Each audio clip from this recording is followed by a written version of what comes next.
प्यारे बच्चों good morning. 8वीं का शुरू करे बस बच्चों कंपेयरिंग क्वांटिटी इच काफी कुछ है। परसेंटेज है, कोस्ट प्राइस, सैलिंग प्राइस। अज पहला मैं थोड़ा बारे थोड़ा दसा भी जब की जी परसेंटेज कढ़ दे। परसेंटेज का सानू पता ही है भी जी 5% है तो मतलब 5/100 सिंपल गल। किसी का भी असं 5% कढ़ना होगा उन्होंने 5/100 ना मल्टीप्लाई कर दो। हुण बच्चों साडे कोल फिर कोस्ट प्राइस एक आंदा खरीद मुल, सैलिंग प्राइस बेच मुल, एक नवा शब्द आ गया एमपी। एक आंदा मार्केट या मार्केट प्राइस भी कहते, मार्केट भी कह देंगे। मार्केट ज्यादा वरतदी, मार्केट प्राइस ये क्या चीज होंगी। ये जी चीज तुम देखते बाजार से समान लिया उपर प्रिंट रेट कहते हैं, प्रिंट रेट उपर लिखा होगा। ठीक है, कई बार क्या होंगे दुकानदार सानू प्रिंट रेट उत्ते छूट भी देता जिन्हों असीं डिस्काउंट कह देंगे। वो पैसे असीं घटा देने फिर उहदे चों मतलब जो 200 की किताब है तो उपर केवल 10% छूट हो जाती। 200 का 10% कढ़ लो 20 रुपए, मान लो उन्हें 20 कट गए सानू 180 रुपए की देनी। ठीक है, इतने वजह कोस्ट प्राइस चेता रखना भी प्रॉफिट और लॉस जिहड़ा है कोस्ट प्राइस पर ही पता करते असीं भी जिन्ना प्रॉफिट होया बटा कोस्ट प्राइस इंटू 100 लॉस होया तां भी। ठीक है, हुण असीं डायरैक्ट भी पता कर सकते कोस्ट प्राइस नाल सैलिंग प्राइस, पर मैं तुहानूं 3 फार्मूले लिखाने चाहता तुहाडा बहुत काम आने जिंदगी च, या तुसीं टैस्ट भी देने तां भी बहुत काम आने बच्चों। जे तुहानूं ये 3 फार्मूले आ गए तुसीं फटाफट सवाल करी जाने। ठीक है, नंबर 1 2 फार्मूले तो साडे कोल कोस्ट प्राइस दे है। 2 ये फार्मूले 2 का लिखाण लग्या फिर मैं, क्योंकि एक बारी प्रॉफिट वाला लिखाना एक बारी लॉस वाला। कोस्ट प्राइस क्या होंगी, सैलिंग प्राइस खरीद मुल का बराबर है बेच मुल गुणा 100 थले। जेकर साडी प्रॉफिट हुई भी तो प्रॉफिट च जोड़ देना। ठीक है, इदा ही दूआ फार्मूला ये भी कोस्ट प्राइस का ही है। एक कद लाना सैलिंग प्राइस गुणा 100 बेच मुल गुणा 100 थले। जे घाटा पिया हुआ तो लॉस एल ये घटा देना इचों। देखो कि मेन गल है इहदे ही तर्ज पर एक क्वेश्चन है साडे कोल मार्केट प्राइस का एमपी का। वो क्या चीज है बच्चों, सैलिंग प्राइस इंटू 100। उपर वाली सारी चीज़ां इको ही मैं तां इकट्ठे लगाए ते थल्ले बच्चों डिस्काउंट वो घटाते होंगे असीं जिद्दां लॉस घटाया ना तो डिस्काउंट घटाते होंगे। इन्नी गल आ गई पहले तुहानूं समझ। जे असीं सैलिंग प्राइस इत्थे ते पता करना होया तो आह चीज़ उधर गुणा हो जाना। तुसीं सैलिंग प्राइस के फार्मूले नहीं याद करने, नहीं तो तुसीं पजल हो जाना। आही 2 फार्मूले याद करने बच्चों कोस्ट प्राइस के भी कोस्ट प्राइस का बराबर होंगी सैलिंग प्राइस इंटू 100 थल्ले भाग कद ना करनी। जे प्रॉफिट होया तो सोच जोड़ दो, जे लॉस होया तो सोचो घटा दो। ये तुहानूं पता लग जाना। एक 2 नवे शब्द है वैट वैल्यू एडेड टैक्स। ये पहले बहुत चलिया था, हुण तो बहुत कुछ चल पिया, हुण जीएसटी चल पिया। ठीक है, तुसीं वैट क्या होंदा, वैट जिद्दां कोई बाहर तो समान लिया कोई टीवी, जे वो टीवी 15,000 का ना तो एयरपोर्ट पर थोड़ा टैक्स भी लग जाता। वो टैक्स भी जुड़ जाना। जो डिस्काउंट दी सानूं दुकान वाले ने वो तो असीं घटाती, घट पैसे का मिलिया समान। वैट है जिहड़ा भी जे 15,000 की चीज़ तो होर देने पैने सानूं वाधू बिल बनाना। जिद्दां कहंदे हुण पक्के बिल बनाओ, जीएसटी भी इदां ही है, कोई बनाता तो है नहीं पक्के बिल, सारे इदां ही काम करी जाते। जीएसटी ये भी विच जुड़दा ही है, ये तुहानूं दस्सण की लोड़ नहीं है। कढ़ना असीं इदां ही है परसेंटेज नाल गुणा करके। ये 3 फार्मूले बच्चे बहुत याद रखने, थोड़ी 8.2 आराम नाल हो जानी। ठीक है, करिए सवाल। फिर अगला सवाल असीं शुरू करते हैं। हुण देखो बच्चों क्वेश्चन नंबर 6 8.2 का स्टेटमेंट मैं तुहानूं दसदा भी सेल लगी भी कोई, इन्हें सेल द मार्केट प्राइस ऊपर लिखा हुआ क्या रेट है चीज़ों पर। जीन्स है जी पेयर जोड़ा, जीन का जोड़ा ही 1450 रुपए का इकट्ठा भी पाया हुआ, पैंट के ऊपर 1450 रुपए लिखा हुआ रेट, ते शर्ट पर भी रेट लिखा हुआ 850 रुपए। 2 शर्टा लिया बंदे ने ईच, हरेक 850 दी है। हुण फिर नाल ने भी लिखा भी 10% डिस्काउंट भी हैगी है। सेल में तुहानूं पता ही है डिस्काउंट होंदी है, कदे कदे 50% डिस्काउंट लिखा बंदा नहीं। हुण जिद्दां सियाल शुरू हो गया, हुण पक्खे जिहड़े उन्हां पर कोई ना कोई डिस्काउंट है नहीं, क्योंकि लोड़ नहीं है जिस चीज़ की। ठीक है, हुण असीं क्या करना फिर पहलां तो ये देखिए भी वो जिहड़ा गाहक है जासी हुई है भी उन्हें 1450 रुपए की पहला जीन ले ली। ठीक है, 1450 हो गए। हुण 850 ਦੀਆਂ 2 ले लिया उन्हें, 2 नाल गुणा करो शर्ट नूं। ਛਾਟ ਜਿਹੜੀ ਹੈ ਨਾ ਬੱਚੋ 850 ਨੂੰ 2 ਨਾਲ ਗੁਣਾ ਕਰ ਦੋ, ਇਹ ਕਿੰਨਾ ਹੋਣਾ 1700 ਰੁਪਇਆ ਹੋ ਜਾਣਾ ਈਚ। ਹਰੇਕ ਦਾ ਮੁੱਲ 850, ਤਾਂ ਧਿਆਨ ਨਾਲ ਪੜਿਓ, ਗਲਤੀ ਨਾ ਕਿਤੇ ਕਰ ਦਿਓ। ਇਹ ਜੋੜੇ ਦਾ ਮੁੱਲ ਹੈ, ਇਕੱਠਾ ਹੀ ਲੈ ਲਿਆ ਉਹਨੇ। ਇਹ ਬੱਚਿਓ 850 ਇੱਕ ਪਰ ਲਈਆਂ ਉਹਨੇ 2 ਹੈ, 2 ਲੈ ਲਈਆਂ ਉਹਨੇ ਸ਼ਰਟਾਂ। 850 2 ਹਿਸਾਬ ਨਾਲ ਕਿੰਨਾ ਰੇਟ ਬਣ ਗਿਆ ਉਹਦਾ 3150 ਰੁਪਏ ਬਣਿਆ ਉਹਦਾ ਵੈਸੇ, ਪਰ 3150 ਨਹੀਂ ਲਏ ਉਹਨੇ ਦੁਕਾਨ ਵਾਲੇ ਨੇ। ਕਿਆ ਕਰਿਆ ਉਹਨੇ ਡਿਸਕਾਊਂਟ ਦੇ ਦਿੱਤੀ ਇਹਨੂੰ। ਕਿੰਨੀ ਡਿਸਕਾਊਂਟ ਦੇ ਦਿੱਤੀ ਇਹਦਾ 10%, ਜਿੰਨੀ ਰਕਮ ਬਣੀ ਨਾ ਉਹਦਾ 10%। 10% ਨਾਲ 10/100 ਨਾਲ ਗੁਣਾ ਕਰ ਦੋ। ਇਹ ਤੁਹਾਨੂੰ ਮੈਂ ਪਹਿਲਾਂ ਵੀ ਦੱਸਿਆ, 0 ਨਾਲ 0 ਕੱਢ ਦੋ, ਆ 0 ਨਾਲ 0 ਕੱਢ ਦੋ, 315 ਰੁਪਏ ਛੱਡ ਦੇਣੇ ਉਹਨੇ। ਕਿੰਨੇ ਆ ਵਿੱਚੋਂ 3150 ਚੋਂ 315 ਛੱਡ ਦੇਣੇ। ਠੀਕ ਹੈ, 10 ਚ 5 ਘੰਟੇ 5 3 28। ਇਹਦਾ ਮਤਲਬ ਹੁਣ ਸਾਨੂੰ ਦੇਣੇ ਕਿੰਨੇ ਪੈਣੇ ਬੱਚਿਓ 2835 ਰੁਪਏ, ਯਾਨੀ ਕਿ 2835 ਰੁਪਏ ਦੇਣੇ ਪੈਣੇ। ਚਾਹੇ ਇਕੱਲੇ ਦਾ ਕੱਢ ਦੇ 10%, ਚਾਹੇ ਤੁਸੀਂ ਇਕੱਠਿਆਂ ਦਾ ਕੱਢ ਲਿਆ। ਇਕੱਠਿਆਂ ਦਾ ਕੱਢਣਾ ਠੀਕ ਹੈ, ਚਾਹੇ ਜਿੰਨਾ ਮਰਜ਼ੀ ਸਮਾਨ ਲਿਆਓ, ਬਾਅਦ ਚ ਲੈ ਕੇ ਜਾਣਾ ਉਹਦਾ ਬਿੱਲ ਇੰਨਾ ਬਣਿਆ, ਉਹ ਚੋਂ 10% ਸਾਨੂੰ ਲੈਸ ਕਰਤਾ। ਜੇ ਇਹੀ ਸਵਾਲ ਟੈਕਸ ਦਾ ਹੁੰਦਾ ਵੀ ਅਸੀਂ ਬਾਹਰ ਦੇ ਕੱਪੜੇ ਨੂੰ ਵੀ ਟੈਕਸ ਲੱਗਣਾ ਵੀ, ਤਾਂ ਇਹੀ 315 ਰੁਪਏ ਹੋਰ ਜੁੜ ਜਾਣੇ ਦੇ ਵਿੱਚ, ਤਾਂ ਜ਼ਿਆਦਾ ਪੈਸੇ ਦਾ ਮਿਲਣਾ ਦਾ ਸਮਾਨ। ਟੈਕਸ ਨਾਲ ਡਿਸਕਾਊਂਟ ਦਾ ਮਤਲਬ ਸਮਝਣਾ ਤੁਸੀਂ ਬਸ ਬੱਚਿਓ। ਇਹ ਹੈ ਜੀ ਅਗਲਾ ਸਵਾਲ। ਹੁਣ ਦੇਖੋ ਬੱਚਿਓ ਕੁਐਸਚਨ ਨੰਬਰ 7। ਇਹ ਮਿਲਕਮੈਨ ਸੋਲਡ 2 ਬਫੈਲੋਜ਼। ਉਹਨੇ 2 ਮੱਝਾਂ ਜਿਹੜੀਆਂ ਹੈ ਨਾ ਉਹ ਵੇਚੀਆਂ। ਇੱਕ ਪਰ ਤਾਂ ਉਹਨੂੰ 5% ਫਾਇਦਾ ਹੋਇਆ ਪ੍ਰੋਫਿਟ, ਇੱਕ ਪਰ ਬੱਚੇ ਨੂੰ 10% ਜਿਹੜਾ ਹੈ ਉਹ ਨੁਕਸਾਨ ਹੋਇਆ। ਵੇਚੀਆਂ ਉਹਨੇ, ਸੋਲਡ ਮਤਲਬ ਸੈਲਿੰਗ ਪ੍ਰਾਈਸ ਹੈ ਦੋਹਾਂ ਦੀ। ਇਹਨੂੰ ਨਾ 2 ਚੀਜ਼ਾਂ ਦਾ ਅਲੱਗ-ਅਲੱਗ 2 ਪਾਰਟਾਂ 'ਚ ਵੰਡ ਲਓ। ਪਹਿਲਾਂ ਅਗਰ ਲਿਖਣਾ ਸੀ ਸੈਲਿੰਗ ਪ੍ਰਾਈਸ ਬਫੈਲੋ ਦੀ ਕਿੰਨੀ ਹੈ 20000 ਦੀ ਵੇਚੀ ਹਰੇਕ ਨੇ। ਇੱਧਰ ਵੀ ਦੂਈ ਹੈ ਉਹਦੀ 20000 ਹੈ। ਸਵਾਲ ਦਾ ਪੁੱਛਿਆ ਵੀ ਸਾਰੇ ਸੌਦੇ ਵਿੱਚ ਨੂੰ ਸਾਰੇ ਹਿਸਾਬ ਕਿਤਾਬ ਚ ਨੂੰ ਕਿੰਨਾ ਲਾਸ ਹੋਇਆ ਜਾਂ ਕਿੰਨਾ ਪ੍ਰੋਫਿਟ ਹੋਇਆ। ਆ ਸਾਨੂੰ ਕਿੱਦਾਂ ਪਤਾ ਲੱਗਣਾ 20000 ਦੀ ਨਾ ਵੇਚੀ 20000 ਦੀ ਆ ਵੇਚੀ 40000 ਦਾ ਉਹਦੇ ਕੋਲ ਆ ਗਿਆ ਪੈਸਾ। ਹੁਣ ਸਾਨੂੰ ਇਹ ਨਹੀਂ ਨਾ ਪਤਾ ਵੀ ਲੱਗਿਆ ਕਿੰਨਾ ਦਾ ਪੈਸਾ, ਲਈਆਂ ਕਿੰਨੇ ਦੀ ਉਹਨਾਂ ਮੱਝਾਂ। ਇਹਦਾ ਮਤਲਬ ਦੋਹਾਂ ਦਾ ਕਿਆ ਪਤਾ ਕਰਨਾ ਸੀ ਕੋਸਟ ਪ੍ਰਾਈਸ। ਹੁਣ ਇਹਦੇ ਵਿੱਚ ਤਾਂ ਹੋਇਆ ਉਹਨੂੰ ਲਾਸ, ਪਹਿਲੀ ਚ ਪ੍ਰੋਫਿਟ ਹੋਇਆ ਵਾ 5%। ਠੀਕ ਹੈ, ਇਹਦੇ ਵਿੱਚ ਲਾਸ ਹੋਇਆ ਵਾ 10%। ਠੀਕ ਹੈ, ਦੇਖਦੇ ਹਾਂ ਹੁਣ ਕਿਆ ਉਹਨੂੰ ਹੋਇਆ। ਪਹਿਲਾਂ ਇੱਥੇ ਕੋਸਟ ਪ੍ਰਾਈਸ ਕੱਢੋ, ਇੱਧਰ ਵਾਲੀ ਜਾਓ, ਇੱਥੇ ਲਿਖ ਲਓ ਫਸਟ ਕੇਸ ਜਾਂ ਸੈਕੰਡ ਕੇਸ, ਜਾਂ ਫਸਟ ਬਫੈਲੋ ਜਾਂ ਸੈਕੰਡ ਬਫੈਲੋ ਇਦਾਂ ਲਿਖ ਸਕਦੇ। ਹੁਣ ਮੈਂ ਤੁਹਾਨੂੰ ਫਾਰਮੂਲਾ ਲਗਾਇਆ ਦਾ ਕੋਸਟ ਪ੍ਰਾਈਸ ਦਾ, ਪਹਿਲਾਂ ਉਹੀ ਲਿਖਣਾ formula selling price into 100 over 100 plus profit, ਜੇ ਪ੍ਰੋਫਿਟ ਹੋਇਆ। ਇੱਧਰ ਵੀ ਇਹੀ ਫਾਰਮੂਲਾ ਲਿਖ ਲਓ, ਮੈਂ ਇਕੱਠਾ ਹੀ ਕਰਾਈ ਜਾਂਦਾ ਨਾਲ ਦੀ ਨਾਲ ਤੁਹਾਨੂੰ। 100 ਓਵਰ ਇੱਥੇ ਲਾਸ ਹੋਇਆ ਮਾਈਨਸ ਲਾਸ ਲਿਖ ਦੋ। ਠੀਕ ਹੈ, ਤਾਂ ਪਰਸੈਂਟੇਜ ਨਾਲ ਲਿਖਣਾ ਜ਼ਰੂਰ ਕਰ ਲਓ। ਇਹ ਕਿੰਨਾ ਬਣਿਆ ਸੈਲਿੰਗ ਪ੍ਰਾਈਸ ਕਿੰਨੀ ਹੈ 20000 ਨੂੰ ਗੁਣਾ ਕਰ ਦੋ ਬੱਚਿਓ 100 ਨਾਲ। ਠੀਕ ਹੈ, ਥੱਲੇ ਆ 5% ਹੈ, ਮੈਂ 105 ਲਿਖਤਾ ਸਿੱਧਾ ਹੀ। ਠੀਕ ਹੈ, ਪਹਿਲਾਂ ਤਾਂ 5 ਨਾਲ ਕੱਢ ਦੋ, ਇੱਥੇ 21 ਆ ਜਾਣੇ, ਇੱਥੇ 5 ਨਾਲ ਕੱਟ ਕੇ 20 ਆ ਜਾਣੇ। ਘੱਟ ਨਹੀਂ ਹੋਣੇ, ਹੁਣ ਰਹਿਣ ਦੋ ਛੱਡ ਦਿੰਦੇ ਇੱਥੇ। ਫਿਰ ਦੇਖਦੇ ਆ ਇੱਧਰ 20000 ਗੁਣਾ 100, ਥੱਲੇ ਬੱਚੇ 100 ਚੋਂ 10 ਕੱਢ ਤੇ 90 ਆ ਗਏ। ਆ 0 ਇਹਦੇ ਨਾਲ ਕੱਢ ਦੋ, ਇੱਥੇ ਵੀ ਨਾ ਕੱਟ ਹੋਏ। ਚਲੋ ਹੁਣ ਦੇਖਦੇ ਆ ਫਿਰ ਵੀ ਦੋਹਾਂ ਦੇ ਸਾਨੂੰ ਪੈਸੇ ਕਿੰਨੇ ਬਣੇ ਪਹਿਲਾਂ। ਇਹ ਦੇਖੋ ਹੁਣ ਪਹਿਲਾਂ ਤਾਂ ਠੀਕ ਹੈ, ਆਹ ਚੀਜ਼ ਆ ਸਾਡੇ ਕੋਲ ਦੋਹਾਂ ਦੀ ਕੋਸਟ ਪ੍ਰਾਈਸ ਆ ਗਈ। ਇਹ ਪਤਾ ਤੁਹਾਨੂੰ ਲੱਗੇਗਾ ਵੀ ਸੈਲਿੰਗ ਪ੍ਰਾਈਸ 40000 ਤਾਂ ਉਹਦੇ ਕੋਲ ਆਏ ਗਿਆ ਕਿੰਨੇ ਦਾ ਦੋਹਾਂ ਮੱਝਾਂ ਦਾ। ਆਹ ਕਿੰਨਾ ਬਣਿਆ ਬੱਚੋ 20 ਗੁਣਾ 20000, ਇਹ ਬਣ ਗਿਆ 4 ਲੱਖ ਮੈਨੂੰ ਲੱਗਦਾ। ਠੀਕ ਹੈ, 4 ਲੱਖ ਬਣ ਗਿਆ। ਇਹ 4 ਲੱਖ ਰੁਪਏ ਨਹੀਂ ਆ ਗਿਆ ਉਹਨੂੰ, ਥੱਲੇ 21 ਵੀ ਹੈਗੇ ਆ। 21 ਨਾਲ ਡਿਵਾਈਡ ਕਰ ਦਿਓ ਇਹਨੂੰ 121 ਨਾਲ। ਠੀਕ ਹੈ, ਕਿੰਨਾ ਬਣਨਾ ਨਾ 21 ਆ ਜਾਣਾ ਬੱਚਿਓ। ਇੱਥੇ ਕਿੰਨਾ ਆ ਗਿਆ 19, 9 ਤੇ ਹੋ ਜਾਣਾ 9 1 9 18, ਫਿਰ 1 ਬਚ ਗਿਆ। ਠੀਕ ਹੈ, ਫਿਰ ਉੱਪਰੋਂ 0 ਤਾਰ ਲਈ ਬੱਚਿਓ। ਆਹ ਫਿਰ ਹਲੇ ਬਣੀ ਨਹੀਂ ਗੱਲ, ਇੱਥੇ 0 ਲਾਤੀ, ਫਿਰ ਇੱਕ ਹੋਰ 0 ਤਾਰ ਲਈ, 21 ਚੌਗਾ 84।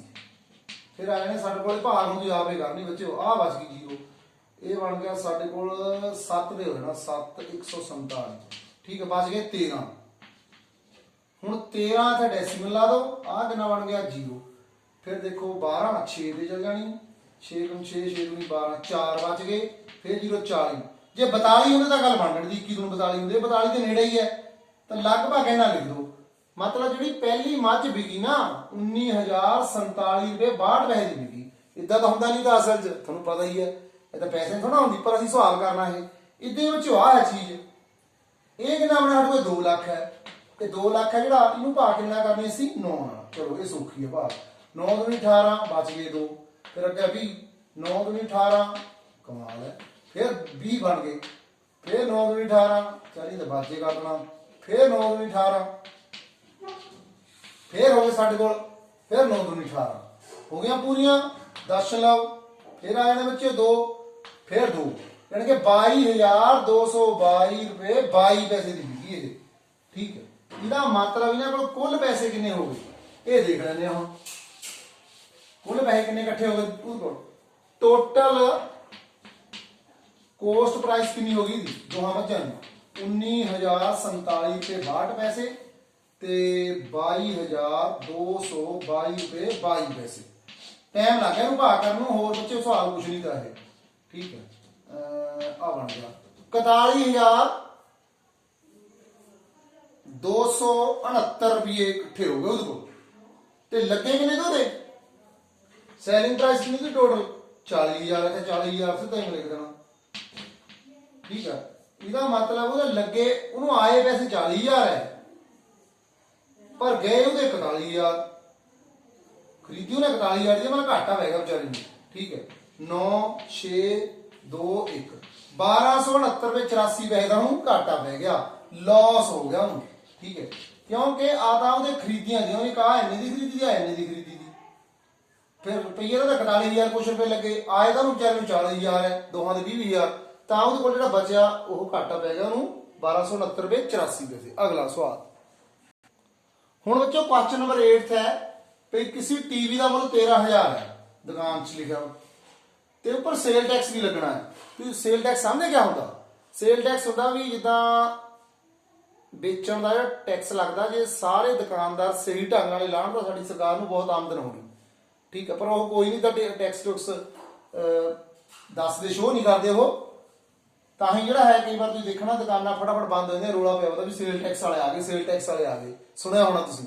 ਠੀਕ ਹੈ, ਹੁਣ ਇਹ ਸੇਲ ਟੈਕਸ ਜਿਹੜਾ ਜ਼ਿਆਦਾ ਪੈਣਾ ਬੰਦੇ ਨੂੰ 13,000 ਦਾ, ਜਿਹੜਾ ਬੰਦਾ ਆਉਂਦਾ ਉਹ ਕਹਿੰਦਾ ਰਹਿਣ ਦੇ ਬਿੱਲ ਬਣਾਣੇ ਨੂੰ ਮੈਨੂੰ 13,000 ਦਾ ਹੀ ਦੇ ਦੇ, ਫਿਰ ਉਹ ਦੁਕਾਨ ਵਾਲਾ ਕਹਿੰਦਾ ਵੀ ਸੇਲ ਟੈਕਸ ਜੇ ਲੈਣਾ ਤਾਂ ਭਾਈ ਤੈਨੂੰ ਬਿੱਲ ਦੇਣਾ ਪੈਣਾ। ਇਦਾਂ ਮਤਲਬ ਦੋਏ ਜਣੇ ਰਲ ਕੇ ਫਿਰ ਇਹ ਸਰਕਾਰ ਨੂੰ ਘਾਟਾ ਪਾ ਦਿੰਦੇ, ਇਦਾਂ ਕਰਨਾ ਨਹੀਂ ਚਾਹੀਦਾ। ਠੀਕ ਹੈ, ਹੁਣ ਬੱਚੋ ਸੇਲ ਟੈਕਸ ਕੱਢ ਲਓ, ਕਿਹਦਾ ਸੇਲ ਟੈਕਸ ਕੱਢਣਾ ਸੀ, SD ਲਿਖ ਦੋ ਨਹੀਂ ਸ਼ਾਰਟਕਟ। 13,000 का किन्ने रुपये 12%, 12 का 100 गुणा कर दो। ठीक है, ये बन गया हमारे को 0 12 ते 36 हासिल 3 12 12 15 1560 रुपए होर देने पैने। ठीक है, टोटल सेलिंग प्राइस या दुकान वाले ने किन्ने दा बेचना फिर टीवी 13,000 प्लस ये 1560 होर जोड़ दो।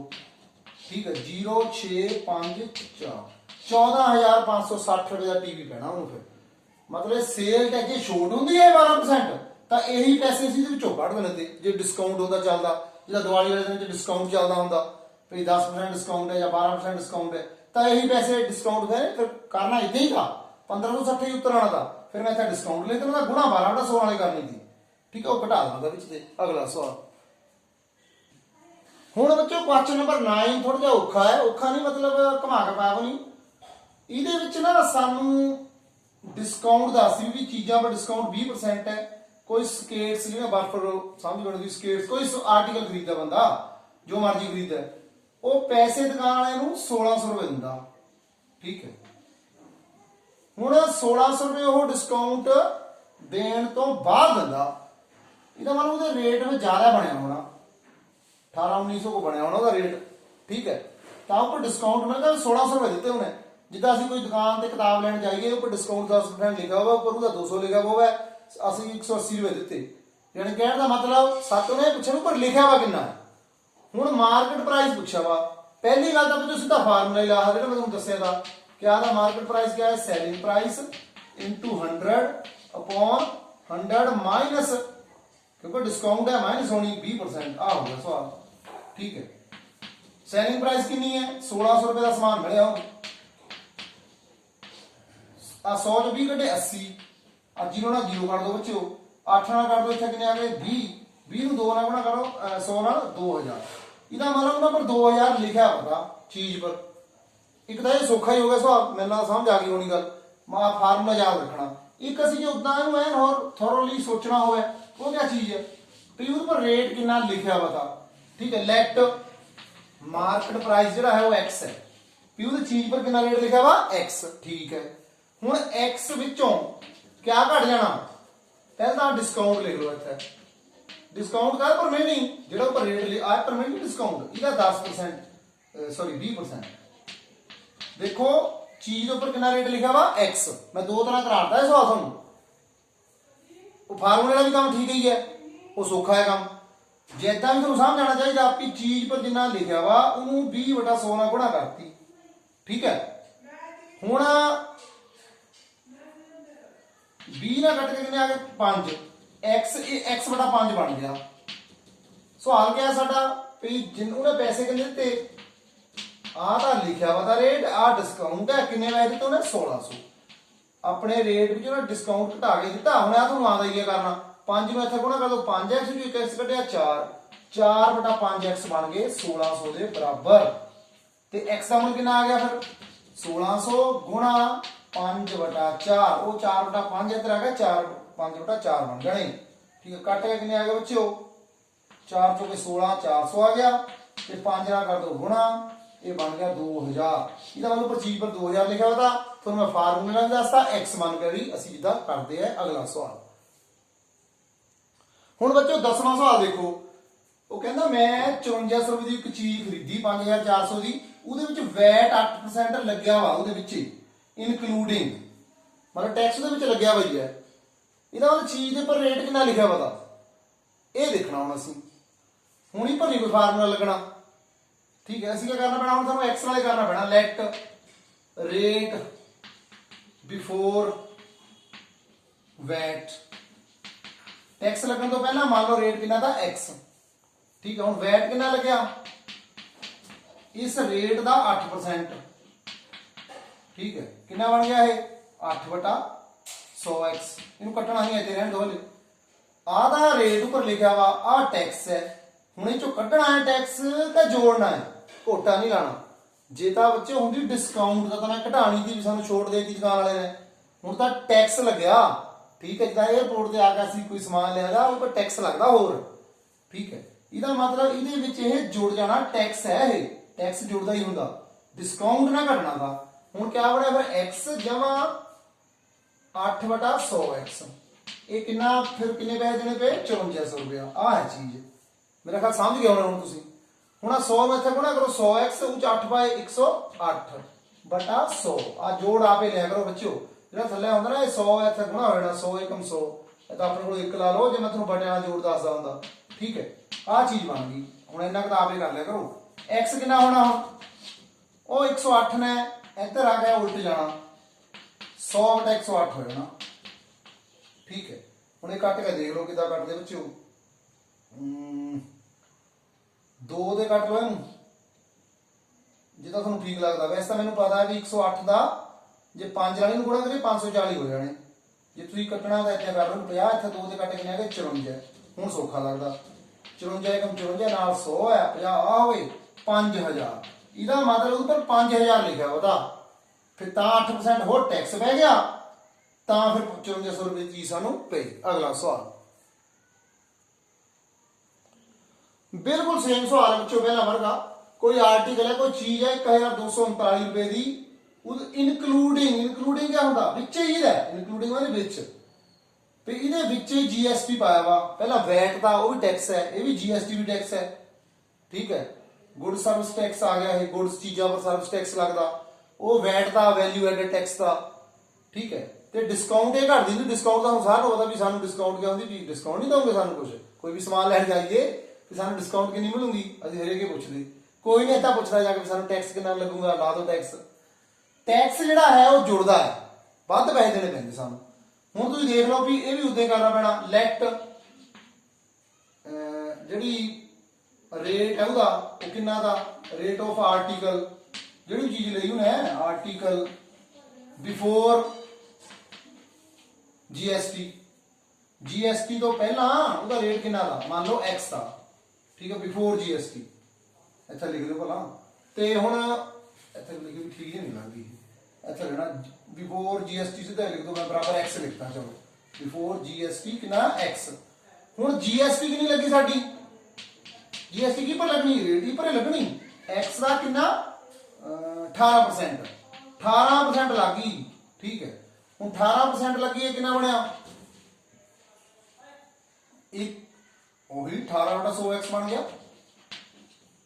ਇਹਦੇ ਵਿੱਚ ਇਹ ਜੋੜਨੀ ਪੈਣੀ ਸਾਨੂੰ, x ਵਿੱਚ 18/100 ਸਾਨੂੰ ਜੋੜਨੇ ਪੈਣੇ। ਇਹ ਕਿੰਨੇ ਦਿੱਤੇ ਪੈਸੇ ਫਿਰ ਸੀ? 1239 ਰੁਪਏ। ਆਹ ਚੀਜ਼ ਹੈ, ਸਵਾਲ ਪਹਿਲਾਂ ਵੀ ਦੇਖ ਰਿਹਾ ਸੀ। 100 ਇੱਥੇ ਹੋ ਗਿਆ 118, ਇਹ ਬਣ ਗਿਆ 118/100x ਬਰਾਬਰ 1239। ਇੱਧਰ ਆ ਕੇ ਕੌਣ ਹੈ x ਕਿੰਨੀ ਆਣੀ? 1239 ਗੁਣਾ 100/118। ਬਾਕੀ ਤਾਂ ਕੱਟਣੇ ਆ ਉੱਚੇ। ਹੁਣ ਕੱਟਣ ਦਾ ਕੰਮ ਤੁਹਾਡਾ ਹੀ ਹੈ। ਠੀਕ ਹੈ, ਹੁਣ ਦੇਖੋ 2 ਨਾਲ ਕਰ ਦੋ, ਪਹਿਲਾਂ ਸੌਖਾ ਕਰ ਲੈਂਦੇ ਆ। 50 2 ਨਾਲ ਕੱਟ ਕੇ ਆ ਗਏ 59। 59 ਤਾਂ ਹੁੰਦੇ ਬੱਚਿਓ ਪ੍ਰਾਈਮ ਨੰਬਰ, ਇਹ ਤਾਂ ਕਿਸੇ ਨਾਲ ਡਿਵਾਈਡ ਹੁੰਦੇ ਹੀ ਨਹੀਂ, ਪਰ ਇਹ ਕਿਸੇ ਨੂੰ ਤਾਂ ਕਰ ਸਕਦੇ। ਇਹਨੂੰ ਕਰਕੇ ਦੇਖਦੇ ਆ। 1239 ਨੂੰ 59 ਨਾਲ ਤੁਸੀਂ ਦੇਖ ਲਓ ਵੀ ਜੋੜ ਘਟਾ ਤਾਂ ਨਹੀਂ ਕਿਤੇ ਗੜਬੜ। 118 ਠੀਕ ਹੀ ਹੈ। 59 ਇੱਕ 59 ਹੋ ਗਿਆ। 13 ਚ 9 ਵਟੇ 4, 12 13 ਚ 9 ਵਟੇ 4 11 ਚ 6, ਇੱਥਾ ਪਰ ਆਏ 9। ਠੀਕ ਹੈ, ਹੁਣ ਕਿਆ ਰਹੇਗਾ ਬੱਚਿਓ? ਫਿਰ 7 ਆ ਕਿੰਨਾ ਬਣਿਆ? 9 ਕਿੱਦਾਂ ਹੋਣਾ? ਇਹਦਾ ਅੱਖ ਛੱਡ ਦਿਓ, ਅੱਖ ਛੱਡ ਦੋ। ਗਲਤ ਹੋ ਗਿਆ ਸਾਡੇ ਪਹਿਲਾਂ 2 ਤੇ ਜਾਣਾ ਹੈ, ਅਸੀਂ ਕਿਹੜਾ ਦੇਂਗੇ। 59 118 ਹੋ ਗਈ। ਠੀਕ ਹੈ, ਭਾਗੇ ਸਾਰੇ। ਫਿਰ 59 ਲੈ ਬਣ ਗਈ ਗੱਲ। 21 ਆ ਗਿਆ, ਕੱਟ ਗਿਆ ਬੱਚਿਓ, ਪੂਰਾ ਹੋ ਗਿਆ। 21 ਨਾਲ ਗੁਣਾ ਕਰ ਦੋ 105 1050, ਯਾਨੀ ਕਿ ਉਹਦੇ ਪਰ 1050 ਲਿਖਿਆ ਉਹਦਾ ਆਰਟੀਕਲ। ਠੀਕ ਹੈ, ਇਹ ਹੋ ਗਏ ਤੁਹਾਡੇ ਸਵਾਲ। ਤੁਹਾਡੀ 2 ਜਿਹੜੀ ਆ ਪੂਰੀ ਹੋ ਗਈ। ਬਾਕੀ ਫਿਰ ਥੈਂਕ ਯੂ।